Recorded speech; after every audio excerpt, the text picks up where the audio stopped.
নমস্কার, weather with Suvendu চ্যানেলে আপনাকে আরও একবার অনেক স্বাগত জানাই। প্রিয় দর্শক, আজ হলো নভেম্বরের 18 তারিখ, সোমবার, সাল 2024। ইতিমধ্যে একটি শক্তিশালী ঘূর্ণিঝড় ম্যান ই, যেটা সুপার টাইফুনে পরিণত হয়েছিল, ফিলিপিন্সে আঘাত করার পর এই মুহূর্তে পূর্ব থেকে পশ্চিমের দিকে এগিয়ে চলেছে। এদিকে বঙ্গোপসাগরে সপ্তাহখানেকের মধ্যেই কিন্তু আবার নতুন করে একটা ওয়েদার সিস্টেম তৈরি হওয়ার সম্ভাবনা। বিভিন্ন মডেলের ইন্ডিকেশন রয়েছে যে এটা ঘূর্ণিঝড়েও পরিণত হতে পারে। যদি ঘূর্ণিঝড়ে পরিণত হয় তাহলে এর নাম রাখা হবে ফেঞ্জাল, যে নামটি সৌদি আরবের দেওয়া। এই ওয়েদার সিস্টেমটির জন্য অসময়ে বৃষ্টির একটা আশঙ্কা তৈরি হচ্ছে বাংলার বিস্তীর্ণ এলাকাতে। প্রিয় দর্শক, আগামী কয়েকটা দিনে আবহাওয়াতে তাপমাত্রা কোথায় কেমন থাকতে পারে, সেই সাথে শীতের যে প্রভাব শুরু হয়েছে একটু একটু করে, সেটাই বা আগামী কয়েকটা দিনে কেমন থাকার সম্ভাবনা, শীতের দাপট বাড়বে নাকি কমবে, সেই সমস্ত ব্যাপারেও বেশ কিছু গুরুত্বপূর্ণ তথ্য থাকবে আজকের ভিডিওতে। যারা এখনও পর্যন্ত চ্যানেলটি সাবস্ক্রাইব বা ফলো করেনি, যাদের আবহাওয়া সংক্রান্ত সঠিক পূর্বাভাসের প্রয়োজন হয়ে থাকে, তারা চ্যানেলটিকে এখনই সাবস্ক্রাইব বা ফলো করে রাখতে পারেন। সেই সাথে ভিডিওগুলিকেও যতটা সম্ভব লাইক এবং শেয়ার করে দিতে কোনোভাবেই ভুলবেন না। প্রিয় দর্শক, গতকাল নভেম্বরের 17 তারিখ দুপুরের পর থেকে কিন্তু ফিলিপিন্সের উত্তরাঞ্চল এবং লাগোয়া মধ্যাঞ্চলে কিন্তু ব্যাপক তাণ্ডব চালিয়েছে সুপার টাইফুন ম্যান ই। 200 কিলোমিটারেরও বেশি গতিবেগ নিয়ে কিন্তু এই ঘূর্ণিঝড় এখানে আঘাত করেছিল এবং উত্তর ফিলিপিন্স, মধ্য ফিলিপিন্সের বেশিরভাগ এলাকাকে প্রবলভাবে প্রভাবিত করে এই ওয়েদার সিস্টেম কিন্তু এবার দুর্বল হয়েছে। তবে এটা এখনও পর্যন্ত একটা ঘূর্ণিঝড়ের ক্যাটাগরি ধরে রেখেছে এবং ধীরে ধীরে এটা পূর্ব থেকে পশ্চিমে অর্থাৎ হাইনানদ্বীপ এবং সংলগ্ন এলাকার দিকে এগিয়ে যাচ্ছে। তবে সম্ভাবনা রয়েছে যে ফেভারেবল কন্ডিশন না পাওয়ার জন্য ধীরে ধীরে এটা দুর্বল হতে থাকবে। তবে এখনও পর্যন্ত ফিলিপিন্সে প্রচুর পরিমাণে সম্পত্তির ক্ষয়ক্ষতির হিসাব পাওয়া গেল। এখনও পর্যন্ত কোনো মানুষের মৃত্যুর খবর এখনও পর্যন্ত আমার কাছে আসেনি। এটা একটা ভালো দিক। তো যাই হোক, এই মুহূর্তে দেখা যাচ্ছে যে একটা পশ্চিমী ঝঞ্ঝা চীনের উপর দিয়ে কিন্তু ধীরে ধীরে সরে যাচ্ছে পূর্ব দিকে। এদিকে পশ্চিমবঙ্গ থেকে শুরু করে বাংলাদেশ, সেই সাথে ঝাড়খণ্ড থেকে বিহার, ওড়িশা, মণিপুর, মিজোরাম, সর্বত্রই ত্রিপুরা, সব জায়গাতে কিন্তু আকাশ রয়েছে পরিষ্কার। যদিও ভারতীয় সময় এখন অনেকটা বেলা হয়েছে আজকে ভিডিও বানাতে, এখন ভারতীয় সময় প্রায় 10টা পেরিয়ে গেছে। উত্তর ভারতের দিকে দিল্লি এবং পার্শ্ববর্তী উত্তরপ্রদেশের কিছু এলাকা, পাঞ্জাব, হরিয়ানা কিছু কিছু জায়গা, এখানে এখনো পর্যন্ত বেশ খানিকটা ঘন কুয়াশার দাপট চোখে পড়ছে। এই মুহূর্তে পাহাড়ের দিকে নতুন করে শক্তিশালী পশ্চিমী ঝঞ্ঝার আগমন সেভাবে নজরে আসছে না। প্রিয় দর্শক, আপনারা এখানে যে সাদা যে জায়গাগুলো দেখছেন, এগুলো হলো পাহাড়ের উপরে পশ্চিমী ঝঞ্ঝার কারণে যে তুষারপাত হয়েছিল সেই বরফের চাদর এখানে কিন্তু নজরে আসছে। এটা কিন্তু মেঘ নয়, মেঘ হলো এই জায়গাগুলো যেটা চীনের ভিতরের দিকে চলে যাচ্ছে। এদিকে দেখা যাচ্ছে সর্বশেষ উপগ্রহ চিত্রে যে নেপাল, সিকিম, ভুটান এবং অরুণাচলের যে উঁচু পার্বত্য এলাকাগুলো, সেখানেও কিন্তু কিছুটা তুষারপাত হয়েছে পশ্চিমী ঝঞ্ঝার কারণে। এই মুহূর্তে একটা পশ্চিমী ঝঞ্ঝা অনেকটা পশ্চিম এবং উত্তর পশ্চিম দিকে রয়েছে, যেটা ভূমধ্যসাগর পেরিয়ে ধীরে ধীরে তুর্কমেনিস্তান এবং সংলগ্ন উজবেকিস্তান এই এলাকার দিকে এগোচ্ছে। সম্ভাবনা রয়েছে যে নভেম্বরের 22 তারিখ, আজকে হলো 18 তারিখ, নভেম্বরের 21 বা 22 তারিখ থেকে এই পশ্চিমী ঝঞ্ঝাটি জম্মু কাশ্মীর, লাদাখের দিকে প্রবেশ করতে শুরু করবে। অর্থাৎ পাহাড় এই মুহূর্তে মোটের উপর পরিষ্কার থাকবে এবং কোনো রকম পশ্চিমী ঝঞ্ঝার প্রভাব থাকবে না বা ঘূর্ণাবর্ত থাকবে না। তাই পাহাড়ের দিক থেকে শুকনো ঠান্ডা হাওয়া কিন্তু সমতলের দিকে নামতে থাকবে। প্রিয় দর্শক, আজকের যে সর্বশেষ বায়ুপ্রবাহের পরিস্থিতি রয়েছে সেটার দিকে আমরা যদি নজর রাখি, তাহলে দেখা যাচ্ছে যে উত্তর পাকিস্তান এবং জম্মু কাশ্মীর, লাদাখের দিক থেকে অল্প অল্প শুকনো হাওয়া নামছে এবং সেই সাথে পশ্চিমবঙ্গ এবং সংলগ্ন এলাকার দিকে এখানে যে হাওয়া নামছে সেটা কিন্তু অরুণাচল, আসাম এবং সংলগ্ন উত্তর বাংলাদেশ এই দিক থেকে নেমে এসে বাংলাদেশ এবং দক্ষিণবঙ্গের মধ্যে দিয়ে বঙ্গোপসাগর হয়ে বেরিয়ে যাচ্ছে। অন্যদিকে উত্তর পাকিস্তান এবং জম্মু কাশ্মীরের দিক থেকে বিহার, উত্তরপ্রদেশ হয়ে যে হাওয়া নামছে সেটা কিন্তু ঝাড়খণ্ডের মধ্যে দিয়ে বঙ্গোপসাগরে চলে যাচ্ছে। অর্থাৎ এই দিকের হাওয়া কিন্তু গাঙ্গেয় দক্ষিণবঙ্গে প্রবেশ করছে না। তবে আগামীকালকে কিন্তু এই উইন্ড প্যাটার্নে পরিবর্তন আসতে পারে।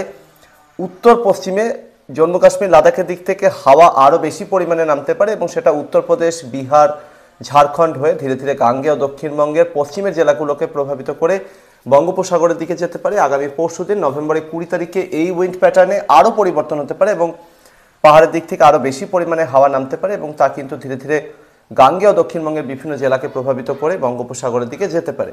অর্থাৎ আসাম, অরুণাচলের তুলনায় জম্মু কাশ্মীর, লাদাখের দিকে যেহেতু বেশি তুষারপাত হয়েছে, সেই হাওয়াতে ঠান্ডার তীব্রতা আরও বেশি এবং সেই হাওয়া কিন্তু 48 ঘন্টা পর থেকে গাঙ্গেয় দক্ষিণবঙ্গ এবং সংলগ্ন এলাকাতে ঢুকবে। ফলে 48 ঘন্টা পরে ঠান্ডার তীব্রতা কিন্তু আরও বৃদ্ধি পাওয়ার সম্ভাবনা রয়েছে।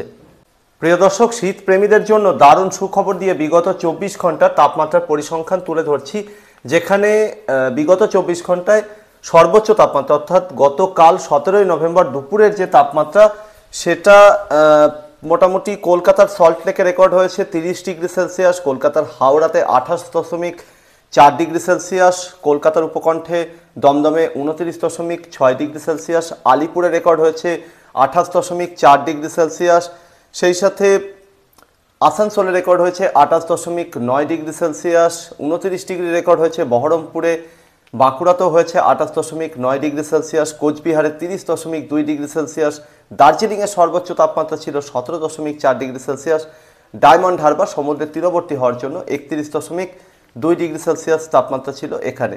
কৃষ্ণনগরে গতকাল ছিল 28.6 ডিগ্রি সেলসিয়াস, বর্ধমান সদর শহরে ছিল 29 ডিগ্রি সেলসিয়াস। অর্থাৎ দুপুরের তাপমাত্রা 29-28 ডিগ্রি সেলসিয়াসের আশেপাশে ঘোরাফেরা করেছে, কোথাও কোথাও উত্তরবঙ্গের দিকে 30 বা 31 ডিগ্রি সেলসিয়াসের এবং সমুদ্র উপকূলবর্তী এলাকাগুলোতে 31 ডিগ্রি সেলসিয়াসের আশেপাশে তাপমাত্রা ঘোরাফেরা করেছে। কিন্তু মিনিমাম টেম্পারেচার যেটা আজ ভোরে রেকর্ড হয়েছে সেটা কিন্তু যথেষ্ট আশা জাগাচ্ছে শীতের স্বাভাবিক ছন্দ নিয়ে। এবং এক্ষেত্রে দেখা যাচ্ছে যে সমগ্র দক্ষিণবঙ্গ এবং উত্তরবঙ্গের মধ্যে পাহাড়ের কথা তো আলাদা, সেখানে তো হাই অল্টিটিউডের জন্য এমনিতেই টেম্পারেচার কমে, কিন্তু সমগ্র পশ্চিমবঙ্গের মধ্যে সমতল এলাকার কথা যদি দেখি তাহলে পুরুলিয়াতে কিন্তু আজকে দারুণভাবে তাপমাত্রার পতন লক্ষ্য করা যাচ্ছে। মাত্র 12.7 ডিগ্রি সেলসিয়াস তাপমাত্রা রেকর্ড হয়েছে পুরুলিয়াতে। শ্রীনিকেতন সেটাও কিন্তু পুরুলিয়ার সাথে পাল্লা দিচ্ছে, মাত্র 13 ডিগ্রি সেলসিয়াস তাপমাত্রা রেকর্ড হয়েছে শ্রীনিকেতনে। বোলপুরে রেকর্ড হয়েছে 15.5 ডিগ্রি সেলসিয়াস। এরই সাথে কলকাতার হাওড়াতে তাপমাত্রা রেকর্ড হয়েছে 16 ডিগ্রি সেলসিয়াস, কলকাতার দমদমে 17.7 ডিগ্রি সেলসিয়াস, কলকাতার আলিপুরে 18.8 ডিগ্রি সেলসিয়াস, কালিম্পংয়ে 14.5, জলপাইগুড়ি 17.5, ডায়মন্ড হারবার 17.3। এরই সাথে দার্জিলিং দারুণভাবে তাপমাত্রা এখানে নেমেছে, আজকে ভোরে রেকর্ড হয়েছে মাত্র 8.4 ডিগ্রি সেলসিয়াস।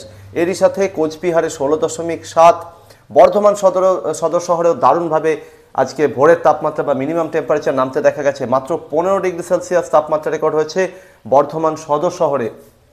16.9 ছিল বাঁকুড়াতে, আর সেই সাথে বিষ্ণুপুর ছিল 16 ডিগ্রি সেলসিয়াস, মুর্শিদাবাদের বহরমপুর ছিল 19.2 ডিগ্রি সেলসিয়াস, অশোকনগর ছিল 16.9, আসানসোল ছিল 15.9 ডিগ্রি সেলসিয়াস। অর্থাৎ বুঝতেই পারছেন গত 24 ঘন্টায় কিন্তু ম্যাক্সিমাম টেম্পারেচার অর্থাৎ দুপুরের তাপমাত্রা গতকাল যেভাবে সামান্য হলেও নেমেছে সেই তুলনায় তার তুলনায় কিন্তু অনেকটা বেশি আজকে ভোরে মিনিমাম টেম্পারেচার কিন্তু নেমেছে। যেমন বর্ধমান সদর শহরের কথাই ধরুন, বর্ধমান সদর শহরে গতকাল দুপুরে সর্বোচ্চ তাপমাত্রা রেকর্ড হয়েছে 29 ডিগ্রি সেলসিয়াস, আর আজকে ভোরে মিনিমাম টেম্পারেচার রেকর্ড হয়েছে 15 ডিগ্রি সেলসিয়াস। অর্থাৎ 14 ডিগ্রি সেলসিয়াসের একটা পার্থক্য দুপুর এবং ভোরের মধ্যে তাপমাত্রায় কিন্তু এরকম পার্থক্য কিন্তু পরিলক্ষিত হচ্ছে। প্রিয় দর্শক, গতকাল বিভিন্ন ওয়েদার মডেলে বাংলার দিকে সম্ভাব্য বৃষ্টি নিয়ে যে ধরনের প্রেডিকশন আসছিল 24 ঘন্টা পরে কিন্তু তাতে সামান্য পরিবর্তন ধরা পড়ছে। এক্ষেত্রে বাংলার চাষি ভাইদের জন্য কিছুটা হলেও স্বস্তির বার্তা যে অতি ভারী বা ভারী বৃষ্টির সম্ভাবনা নজরে আসছিল সেটা কিন্তু এই মুহূর্তে খানিকটা হলেও বিভিন্ন মডেলে কমতে দেখা যাচ্ছে। এক্ষেত্রে মার্কিন যে ওয়েদার মডেল রয়েছে জিএফএস অর্থাৎ গ্লোবাল ফোরকাস্টিং সিস্টেম, তাদের যে সর্বশেষ ইন্ডিকেশন রয়েছে একেবারে তাজা আপডেট যেটা রয়েছে সেখানে দেখা যাচ্ছে যে সম্ভাব্য ঘূর্ণিঝড় যেটা তৈরি হওয়ার সম্ভাবনা, যেটার নাম রাখা হবে ফেইঞ্জাল, সৌদি আরবের দেওয়া নাম, সেটা কিন্তু নভেম্বরের মোটামুটি 26 তারিখ হতে হতে কিন্তু এটা তামিলনাড়ু এবং সংলগ্ন অন্ধ্রপ্রদেশ উপকূলের দিকে এগোনোর চেষ্টা করবে। তবে একটা অক্ষরেখা বা ট্রাফের মতো পরিস্থিতি কিন্তু উত্তর বঙ্গোপসাগর পর্যন্ত বিস্তৃত থাকতে পারে, ফলে উত্তর বঙ্গোপসাগরের দিকেও মেঘ পৌঁছে যাওয়ার সম্ভাবনা থাকছে। নভেম্বরের মোটামুটি 25 বা 26 তারিখ পর্যন্ত উত্তরে হাওয়ার প্রভাব জারি থাকবে এবং তার কারণে কিন্তু পারদ পতন অর্থাৎ তাপমাত্রা যে কমে যাওয়া, যেটা শীতের একটা স্বাভাবিক ছন্দ, সেটা কিন্তু মোটামুটি নভেম্বরের 25 বা 26 তারিখ পর্যন্ত পরিলক্ষিত হবে বিহার, ঝাড়খণ্ড, ওড়িশা, পশ্চিমবঙ্গ, বাংলাদেশ, ত্রিপুরা, আসাম, মেঘালয় সর্বত্রই। অর্থাৎ ঠান্ডা যেটা চলছে সেটাই চলতে থাকবে, বরং ঠান্ডার তীব্রতা একটু একটু করে বৃদ্ধি পাওয়ারও সম্ভাবনা রয়েছে আগামী মোটামুটি আরও প্রায় 7 দিনে। তবে এর পরবর্তীতে কিন্তু আবহাওয়াতে পরিবর্তন আসার সম্ভাবনা, কারণ উপকূলের দিক থেকে মেঘ প্রবেশ করতে পারে, এরকমটাই সম্ভাবনা রয়েছে। তবে এটা বর্তমানে যেটা মনে হচ্ছে যে অন্ধ্র এবং তামিলনাড়ু উপকূলের দিকে যাওয়ার সম্ভাবনা বেশ খানিকটা রয়েছে। তবে এগোনোর সাথে সাথে কিন্তু এটা দুর্বলও হতে পারে, এরকম ইঙ্গিত কিন্তু মিলছে। এবং অন্যদিকে অক্ষরেখাটির জন্য কিন্তু উত্তর বঙ্গোপসাগরের দিকে মেঘ পৌঁছে যাওয়ার সম্ভাবনা, এবং উপকূলবর্তী এলাকাগুলোর সাথে সাথে ভারতের ত্রিপুরা এবং পার্শ্ববর্তী এলাকার দিকেও কিন্তু বৃষ্টি দিতে পারে এই ওয়েদার সিস্টেমটি, এরকমটাই কিন্তু মনে হচ্ছে। এবং সেক্ষেত্রে উপকূলবর্তী ওড়িশা, গাঙ্গেয় দক্ষিণবঙ্গ, বাংলাদেশের দক্ষিণাঞ্চলের যে এলাকাগুলো রয়েছে এই এলাকাগুলোতে অসময়ে বৃষ্টির একটা আশঙ্কা কিন্তু রয়েছে। তবে অতি ভারী বা ভারী বৃষ্টির সম্ভাবনা অনেকটাই কমেছে বলে মনে হচ্ছে। এবং সেক্ষেত্রে শুধুমাত্র একেবারে উপকূলবর্তী এলাকা, যেরকম পূর্ব মেদিনীপুর, 24 পরগনা, সেই সাথে বাংলাদেশের সাতক্ষীরা, খুলনা, বাগেরহাট, বরিশাল এবং ভোলা, পটুয়াখালী, এই সমস্ত জেলার যে উপকূলবর্তী এলাকাগুলো, সেই সাথে ফেনী, হাতিয়া, সন্দ্বীপ, অন্যদিকে ভারতের ত্রিপুরার বিভিন্ন জায়গা, চট্টগ্রাম ডিভিশনের পার্বত্য এলাকাগুলো এবং পার্শ্ববর্তী আরও বেশ কিছু জায়গা, সেনবাগ, ফেনী, নোয়াখালী, এই এলাকাগুলোর দিকে বৃষ্টি হতে পারে। উপকূলবর্তী ওড়িশার যে সমুদ্র তীরবর্তী জায়গাগুলো রয়েছে, গজপতি, গঞ্জাম, পারাদ্বীপ, পুরী, কটক, ভুবনেশ্বর, এই সমস্ত যে এলাকাগুলো, এখানেও বৃষ্টির সম্ভাবনা রয়েছে। কবে নাগাদ? না, নভেম্বরের 28 বা 29 তারিখ নাগাদ, অর্থাৎ নভেম্বরের শেষ দিকে গিয়ে বৃষ্টির যে ইঙ্গিত দিচ্ছিলাম সেই পূর্বাভাসই বহাল থাকছে। কিন্তু বৃষ্টির যে পরিমাণ সেটা কিন্তু কমে যাওয়ার একটা ভালো ইঙ্গিত কিন্তু নজরে আসছে। আর সেই সাথে কিন্তু ভিতরের দিকের এলাকাগুলোতে, অর্থাৎ ঝাড়খণ্ড, গাঙ্গেয় দক্ষিণবঙ্গের ভিতরের দিকের এলাকাগুলো, বাংলাদেশের অনেক ভিতরের দিকের এলাকা, ওড়িশার ভিতরের দিকের এলাকাগুলোতে বৃষ্টির সম্ভাবনা তুলনামূলকভাবে বর্তমানে খানিকটা কম বলেই মনে হচ্ছে। তবে যেহেতু এখনও অনেকটা সময় বাকি রয়েছে, তাই এটা নিয়ে কোনোভাবেই নিশ্চিন্ত হওয়া যাবে না।